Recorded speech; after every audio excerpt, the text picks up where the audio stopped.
Let's finally get started with the course content. Here is the definition for process mining. In the Process Mining Manifesto, the document that initially defined and coined process mining was defined as the goal of process mining is to use event data to extract process-related information, for example, to discover a process model by observing events recorded by some enterprise system. And by the way, you see here this name, Wiel van der Aalst, he is the godfather of process mining. So if you're dealing with process mining, either in theory, academia, or practice, you will come across this name.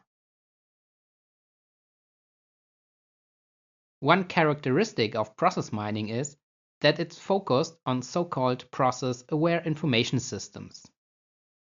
These are the main sources for conducting process mining. Process-aware information systems include all software systems that support processes and not just isolated activities.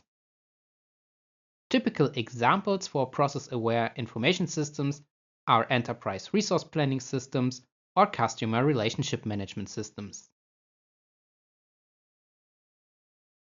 So, how does process mining work?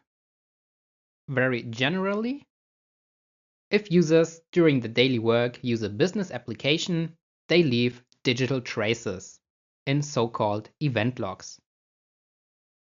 So the business application records the actions that the users are conducting, for example in the ERP system, and write them as transactions into a log file.